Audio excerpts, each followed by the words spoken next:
Saudara, pada prinsipnya umat Islam ini nggak boleh berbohong atas nama siapapun. Tidak boleh. Jangankan atas nama Allah atau atas nama Nabi, hatta atas nama sesama kita nggak boleh kita bohong. Jadi jangankan atas nama Allah atau atas nama Nabi, berbohong atas sesama kita aja nggak boleh. Kita katut nama orang, kita bilang si fulan mengatakan begini, haram, nggak boleh saudara. Ya. Kita katut.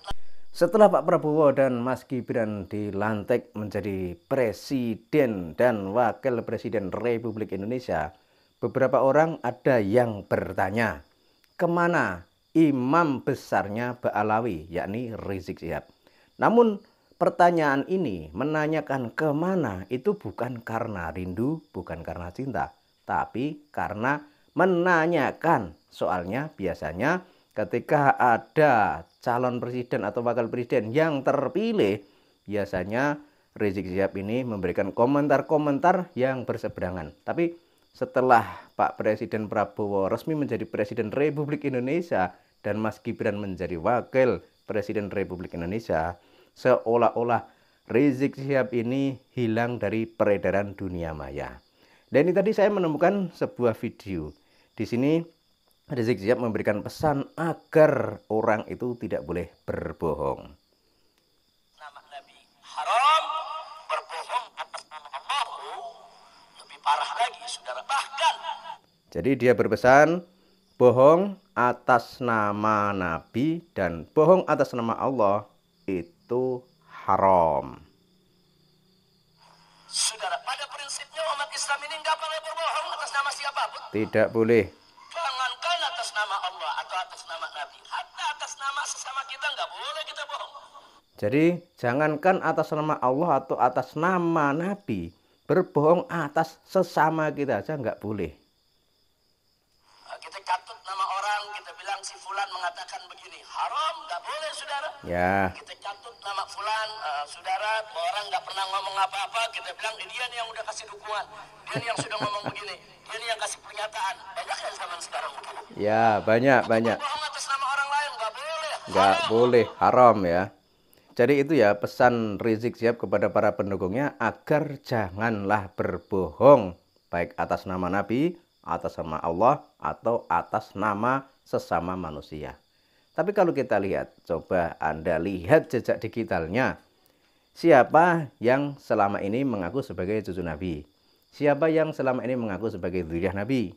Kemudian siapa juga yang mengaku dalam tubuh mereka mengalir darah Nabi? Ya kalau kita lihat itu adalah pengakuan dari para Ba'alawi ini. Kemudian kalau mereka ini dengan PD-nya mengaku sebagai dzurriyyah Nabi, mengaku sebagai cucu Nabi, tapi ternyata setelah tes DNA haplogrupnya G tidak nyambung ke Kanjeng Nabi, itu termasuk kategori apa? Kategori berbohong ataukah kategori penipuan? Kemudian selanjutnya kita juga masih ingat pada bulan-bulan sebelum Pak Jokowi lengser, Rizik Syihab ini kan memberikan komando kepada para pengikutnya bahwa katanya nanti tanggal 22 September akan ada gerakan pasukan berani mati Jokowi yang akan datang di Jakarta. Kemudian dia juga meminta kepada para pengikutnya, jika orang-orang yang mengaku sebagai relawan Jokowi ini membuat kekacauan di Jakarta, maka dia memerintahkan kepada para pengikutnya untuk melawan mereka. Namun sebagaimana kita lihat, tanggal 22 September tidak ada apa-apa. Padahal dia dengan PD-nya sudah memberikan keterangan yang kelihatannya valid, kelihatannya menarik, dan kelihatannya benar, yakni tanggal 22 September. Tapi ya itu tadi, semua itu tidak terbukti. Nah ini termasuk kategori apa? Kategori bohong ataukah kategori penipuan? Dulu di tahun 2014, 2016 dan seterusnya, mungkin para Ba'alawi atau para habaib dari Yaman masih banyak ditaati dan dihormati oleh masyarakat di negeri ini karena mereka dianggap sebagai cucu Nabi. Mereka dianggap sebagai dzurriyyah Nabi sebagaimana pengakuan mereka selama ini.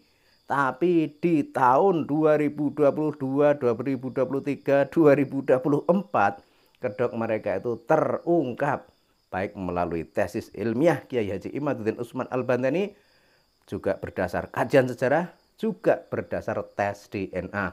Karena sebagaimana pendapatnya atau komentarnya Bang Haji Roma Irama bahwa ternyata ada ratusan habaib yang sudah tes DNA dan ternyata hasilnya haplogrupnya G. Itu menandakan bahwa mereka para Ba'alawi memang tidak terkonfirmasi sebagai dzurriyyah Nabi.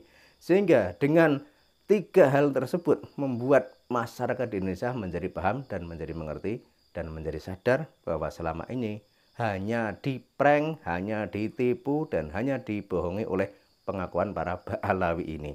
Makanya di era sekarang ini sangat disayangkan jika masih ada orang di Indonesia, orang di Nusantara yang masih taklid buta dan percaya kepada para Ba'alawi dan menganggap bahwa Ba'alawi atau para habaib dari Yaman adalah orang suci, adalah orang terpilih, adalah orang yang seolah-olah memiliki kasta lebih tinggi daripada orang yang lainnya. Dan bersyukur sekali di era modern seperti sekarang ini karena semua informasi bisa kita peroleh dari mana saja. Artinya kita bisa meminimalisir adanya penipuan, adanya kebohongan yang berkedok cucu Nabi, tapi ternyata tujuannya hanya untuk menguasai negeri ini, hanya untuk kepentingan mereka saja, dan hanya untuk mengumpulkan harta kekayaan saja. Dan hendaknya kabar seperti ini disampaikan secara luas kepada seluruh masyarakat di negeri ini. Jadi bagi Anda semua yang memiliki peran penting di mata masyarakat, seharusnya Anda itu menyampaikan tentang hal ini. Jadi misalnya Anda menjadi kepala desa, Anda menjadi kepala dusun, Anda menjadi camat, Anda menjadi bupati, Anda menjadi gubernur, dan seterusnya. Gunakanlah wewenang tersebut untuk menyampaikan hal ini kepada masyarakat yang ada di Indonesia ini. Kemudian terkait tentang apa yang disampaikan oleh Pak Rizik Syihab di video awal tadi, bahwa yang namanya berbohong, entah itu dengan atas nama Nabi, dengan atas nama Allah, atau dengan atas nama sesama manusia, itu adalah haram.